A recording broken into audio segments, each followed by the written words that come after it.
Wow!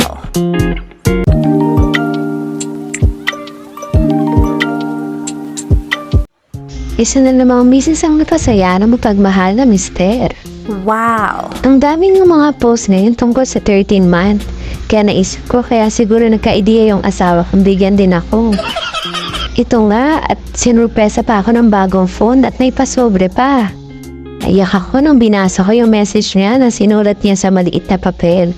Bonus na lang syempre yung laman ng sobre. Di naman kasi siya vocal, kaya kapag may pa-letter siya, talagang tinatago ko. Ako lang ba yung ganon? Ganon ako ka-grateful kapag nakaka-appreciate sa akin at sa mga ginagawa ko.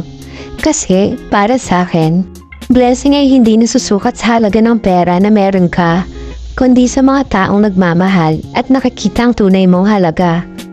Gilang isang ina na ginagawa ang lahat para sa pamilya, buong oras at pagod ang binubuhos para maging maayos lang ang kanyang asawa at mga anak.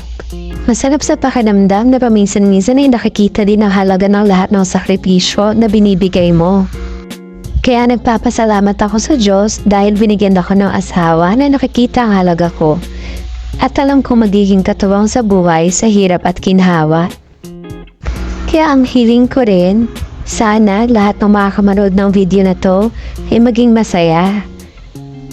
Meron man tayong matanggap na regalo o wala, ang mahalaga ay napapaligiran tayo ng mga taong totoong nagmamahal sa atin at nakikita ang halaga natin.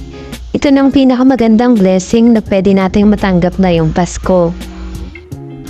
At ito na nga, in-unbox ko ng cellphone at ang sobre na pinigay niya sa akin. Napakarami pala ng laman.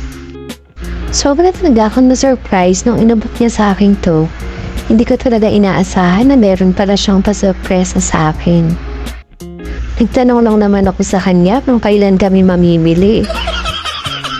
Tapos ay inabot niya na sa akin to. At sabi pa niya, bilhin ko daw lahat ng gusto kong bilhin. At hindi daw siya makikialam. Kaya natuwa talaga ako. At ito nga, pinapagpag ko pa para mas lalong dumami yung blessing na darating sa amin sa mga susunod pang taon. Thank you po Lord God sa mga blessings na tanggap namin ngayong taon at sa aking asawa na mapagmahal. Thank you so much. I love you.